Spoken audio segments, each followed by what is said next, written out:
ბათუმის საქალაქო სასამართლო მერაბ ღოღობერიძეს 100 ლარიანი ჯარიმის გადახდა დააკისრა გადაწყვეტილების მისაღებად სასამართლომ პროცესზე წარმოდგენილი მტკიცებულებების ანალიზით ხელმძღვანელა.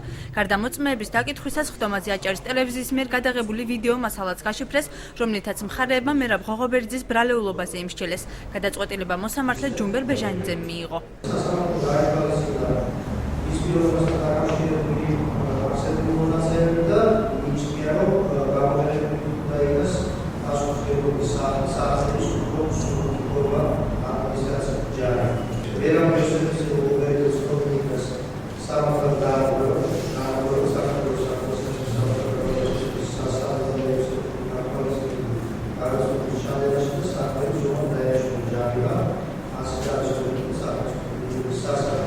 ღოღობერიძის ადვოკატი სასამართლოს გადაწყვეტილებას არაობიექტურს უწოდებს და აცხადებს, რომ წარმოდგენილი მტკიცებულებები მისი დაცვის ქვეშ მყოფის უდანაშაულობის დასამტკიცებლად საკმარისი იყო.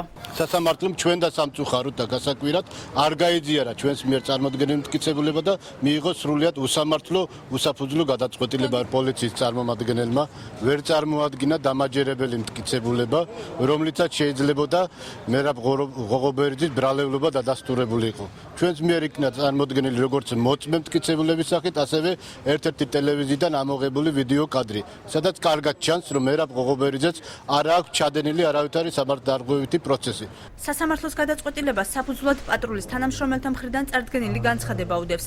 ძალოვანი უწყებების თანამშრომლები ღოღობერიძეს ბრალს გუშინ სასტუმრო შერატონთან ორგანიზებული აქციისას საზოგადოებრივი წესრიგის დარღვევაში სდებდა, რაც ყვირილსა და გინებაში გამოიხატებოდა. უკანონოდ გამოიტანა გადაწყვეტილება მოსამართლემ და მე ამის გამო დამაჯარიმა. მე ამას გავასაჩივრებ. სასამართლომ 30 წუთის განმავლობაში ვერ მიიღო გადაწყვეტილება და მე ვფიქრობ ეს არის უკანონო. გუშინ ბათუმში სასტუმრო შერატონში ნაციონალური მოძრაობის პრეზიდენტობის კანდიდატის გამოსავლენი პრაიმერი მიმდინარეობდა, როდესაც საქართველოს პატრიოტთა ალიანსის მიერ ორგანიზებული საპროტესტო აქციაც გაიმართა.